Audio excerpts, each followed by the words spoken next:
بسم الله الرحمن الرحيم. الحمد لله الذي أنزل على عبده الكتاب ولم يجعل له عوجا قيما لينذر بأسا شديدا من لدنه ويبشر المؤمنين الذين يعملون الصالحات أن لهم أجرا حسنا ماكثين فيه أبدا وينذر الذين قالوا اتخذ الله ولدا ما لهم به من علم ولا لآبائهم كبرت كلمة تخرج من أفواههم إن يقولون إلا كذبا فلعلك باخع نفسك على آثارهم إن لم يؤمنوا بهذا الحديث أسفا إنا جعلنا ما على الأرض زينة لها لنبلوهم أيهم أحسن عملا وإنا لجاعلون ما عليها صعيدا جرزا أم حسبت أن أصحاب الكهف والرقيم كانوا من آياتنا عجبا إذ أوى الفتية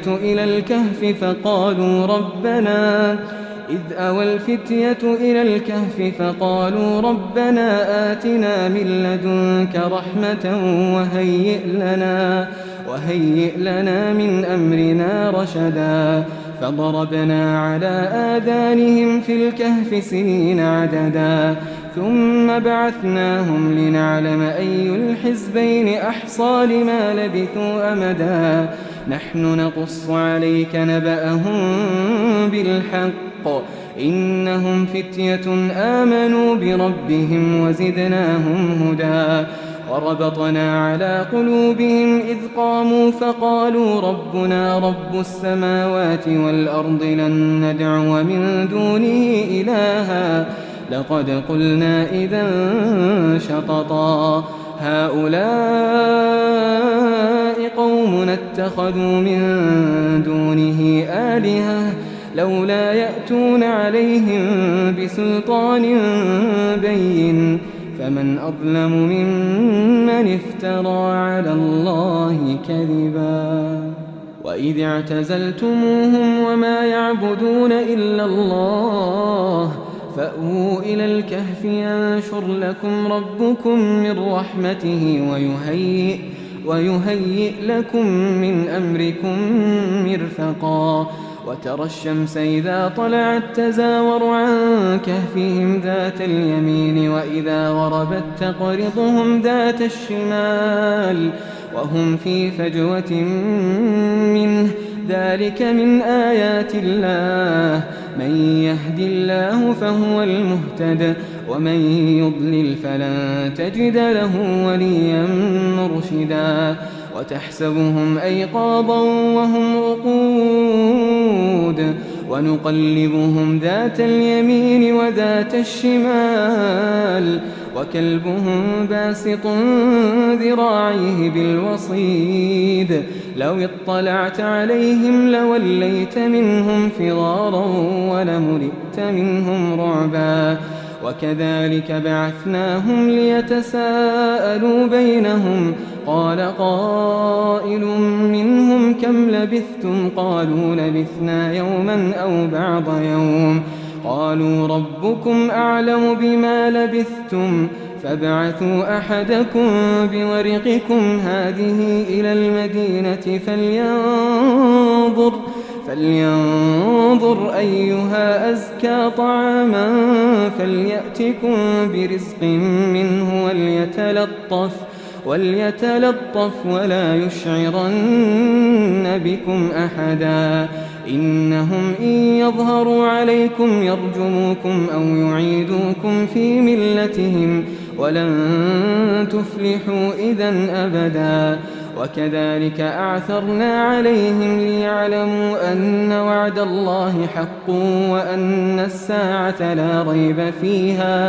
وأن الساعة لا ريب فيها إذ يتنازعون بينهم أمرهم فقالوا ابنوا عليهم بنيانا ربهم أعلم بهم قال الذين غلبوا على أمرهم لنتخذن عليهم مسجدا سيقولون 3 رابعهم كلبهم ويقولون 5 سادسهم كلبهم رجما بالغيب ويقولون 7 وثامنهم كلبهم قل ربي أعلم بعدتهم ما يعلمهم إلا قليل فلا تمار فيهم إلا مراء ظاهرا ولا تستفت فيهم منهم أحدا ولا تقولن لشيء إني فاعل ذلك غدا إلا أن يشاء الله واذكر ربك إذا نسيت وقل عسى أن يهديني ربي لأقرب من هذا رشدا ولبثوا في كهفهم 300 سنين وازدادوا 9 قل الله أعلم بما لبثوا له غيب السماوات والأرض أبصر به وأسمع ما لهم من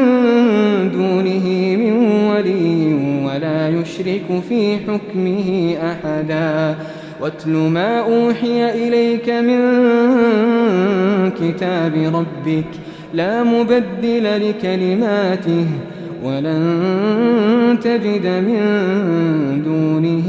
ملتحدا واصبر نفسك مع الذين يدعون ربهم بالغداة والعشي يريدون وجهه ولا تعد عيناك عنهم تريد زينة الحياة الدنيا ولا تطع من أغفلنا قلبه عن ذكرنا واتبع هواه وكان أمره فرطا وقل الحق من ربكم فمن شاء فليؤمن ومن شاء فليكفر إنا أعتدنا للظالمين نارا أحاط بهم سرادقها وإن يستغيثوا يغاثوا بماء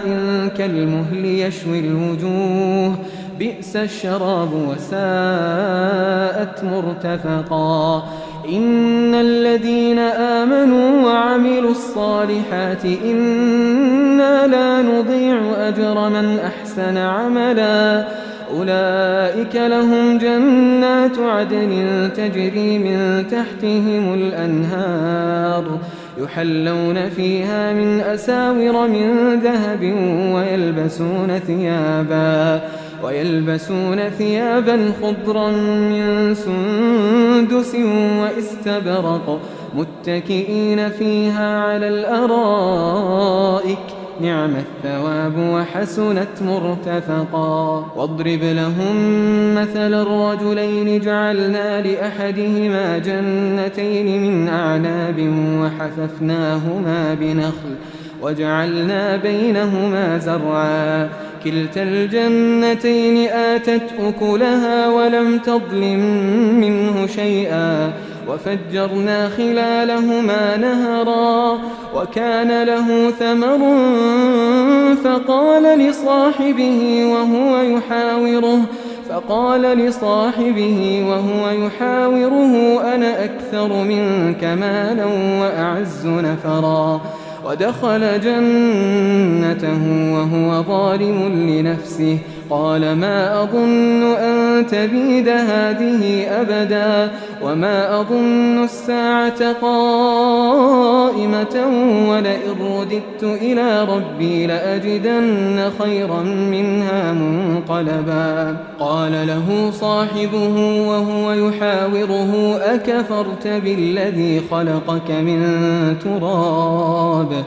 أكفرت بالذي خلقك من تراب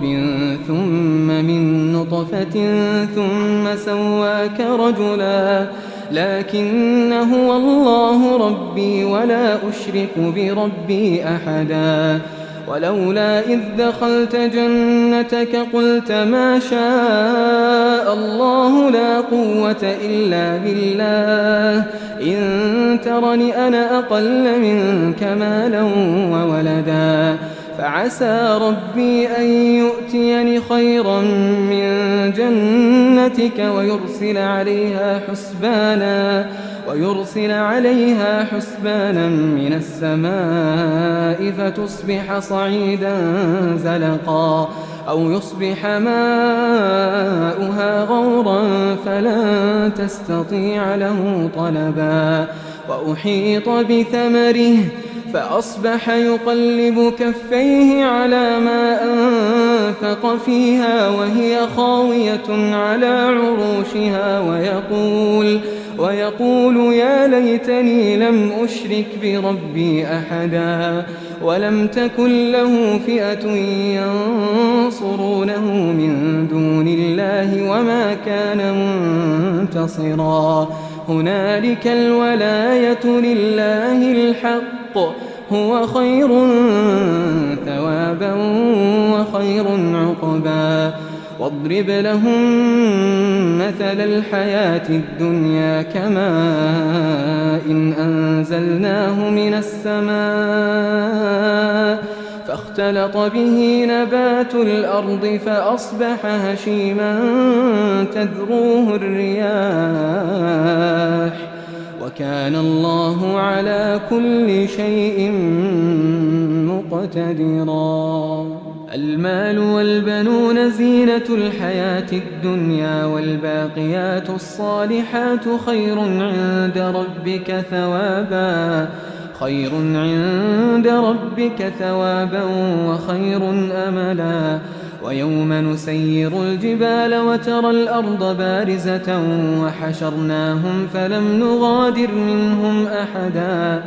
وعرضوا على ربك صفا لقد جئتمونا كما خلقناكم أول مرة بل زعمتم أن لن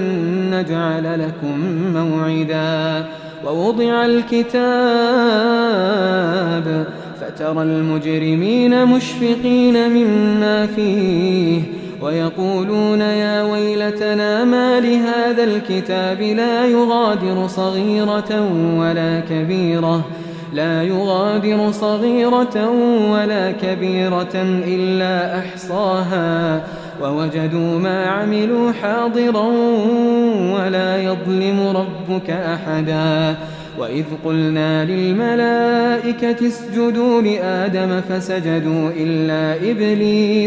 إلا إبليس كان من الجن ففسق عن أمر ربه أفتتخذونه وذريته أولياء من دوني وهم لكم عدو بئس للظالمين بدلا ما أشهدتهم خلق السماوات والأرض ولا خلق أنفسهم وما كنت متخذ المضلين عضدا ويوم يقول نادوا شركائي الذين زعمتم فدعوهم فلم يستجيبوا لهم وجعلنا بينهم موبقا ورأى المجرمون النار فظنوا أنهم مواقعوها ولم يجدوا عنها مصرفا ولقد صرفنا في هذا القرآن للناس من كل مثل وكان الإنسان أكثر شيء جدلا وما منع الناس أن يؤمنوا إذ جاءهم الهدى ويستغفروا ربهم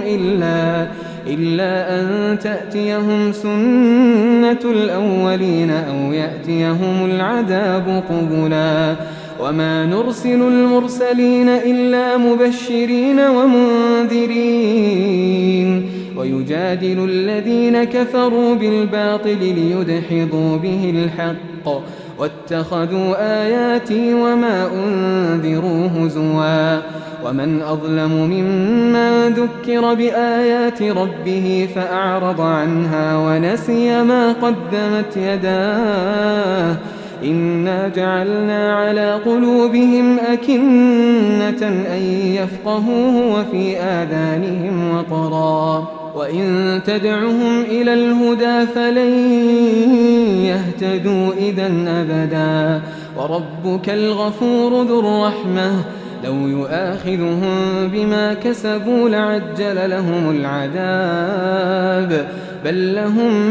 موعد لن يجدوا من دونه موئلا وتلك القرى أهلكناهم لما ظلموا وجعلنا لمهلكهم موعدا وإذ قال موسى لفتاه لا أبرح حتى أبلغ مجمع البحرين أو أمضي حقبا فلما بلغا مجمع بينهما نسيا حوتهما فاتخذ سبيله في البحر سربا فلما جاوزا قال لفتاه آتنا غداءنا لقد لقينا من سفرنا هذا نصبا قال أرأيت إذا أوينا إلى الصخرة فإني نسيت الحوت وما أنسانيه إلا الشيطان أن أذكره واتخذ سبيله في البحر عجبا قال ذلك ما كنا نبغي فارتدا على آثارهما قصصا فوجدا عبدا من عبادنا آتيناه رحمة من عندنا وعلمناه من لدنا علما قال له موسى هل أتبعك على أن تعلمني مما علمت رشدا قال إنك لن تستطيع معي صبرا وكيف تصبر على ما لم تحط به خبرا قال ستجدني إن شاء الله صابرا ولا أعصي لك أمرا قال فإن اتبعتني فلا تسألني عن شيء حتى أحدث لك منه ذكرا فانطلقا حتى إذا ركبا في السفينة خرقها قال أخرقتها لتغرق أهلها لقد جئت شيئا إمرا قال ألم أقل إنك لن تستطيع معي صبرا قال لا تؤاخذني بما نسيت ولا ترهقني من أمري عسرا فانطلقا حتى إذا لقيا غلاما فقتله قال أقتلت نفسا زكية بغير نفس لقد جئت شيئا نكرا قال ألم أقل لك إنك لن تستطيع معي صبرا قال إن سألتك عن شيء بعدها فلا تصاحبني قد بلغت من لدني عذرا فانطلقا حتى إذا أتيا أهل قرية استطعما أهلها فأبوا أن يضيفوهما فوجدا فيها جدارا يريد أن ينقض فأقامه قال لو شئت لاتخذت عليه أجرا قال هذا فراق بيني وبينك سأنبئك بتأويل ما لم تستطع عليه صبرا أما السفينة فكانت لمساكين يعملون في البحر فأردت أن أعيبها وكان وراءهم ملك يأخذ كل سفينة غصبا وأما الغلام فكان أبواه مؤمنين فخشينا أن يرهقهما طغيانا وكفرا فأردنا أن يبدلهما ربهما خيرا منه زكاة وأقرب رحما وأما الجدار فكان لغلامين يتيمين في المدينة وكان تحته كنز لهما وكان أبوهما صالحا فأراد ربك أن يبلغا أشدهما ويستخرجا كنزهما رحمة من ربك وما فعلته عن أمري ذلك تأويل ما لم تسطع عليه صبرا ويسألونك عن ذي القرنين قل سأتلو عليكم منه ذكرا إنا مكنا له في الأرض وآتيناه من كل شيء سببا فأتبع سببا حتى إذا بلغ مغرب الشمس وجدها تغرب في عين حمئة ووجد عندها قوما قلنا يا ذا القرنين إما أن تعذب وإما أن تتخذ فيهم حسنا قال أما من ظلم فسوف نعذبه ثم يرد إلى ربه فيعذبه عذابا نكرا وأما من آمن وعمل صالحا فله جزاء الحسنى وسنقول له من أمرنا يسرا ثم أتبع سببا حتى إذا بلغ مطلع الشمس وجدها تطلع على قوم لم نجعل لهم من دونها سترا كذلك وقد أحطنا بما لديه خبرا ثم أتبع سببا حتى إذا بلغ بين السدين وجد من دونهما قوما لا يكادون يفقهون قولا قالوا يا ذا القرنين إن يأجوج ومأجوج مفسدون في الأرض فهل نجعل لك خرجا على أن تجعل بيننا وبينهم سدا قال ما مكني فيه ربي خير فأعينوني بقوة أجعل بينكم وبينهم ردما آتوني زبر الحديد حتى إذا ساوى بين الصدفين قال انفخوا حتى إذا جعله نارا قال آتوني أفرغ عليه قطرا فما استطاعوا أن يظهروه وما استطاعوا له نقبا قال هذا رحمة من ربي فإذا جاء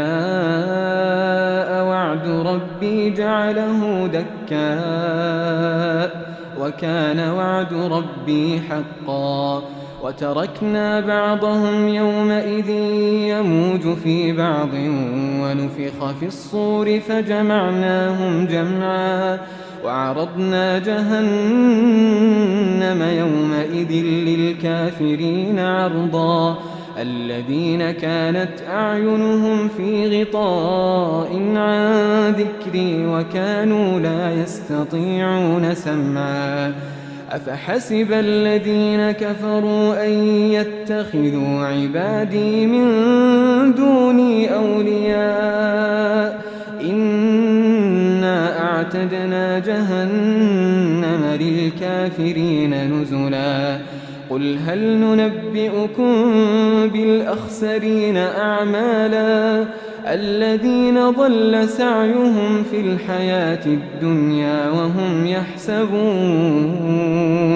وهم يحسبون أنهم يحسنون صنعا أولئك الذين كفروا بآيات ربهم ولقائه فحبطت أعمالهم فلا نقيم لهم يوم القيامة وزنا ذلك جزاؤهم جهنم بما كفروا واتخذوا آياتي ورسلي هزوا إن الذين آمنوا وعملوا الصالحات كانت لهم جنات الفردوس نزلا خالدين فيها لا يبغون عنها حولا قل لو كان البحر مدادا لكلمات ربي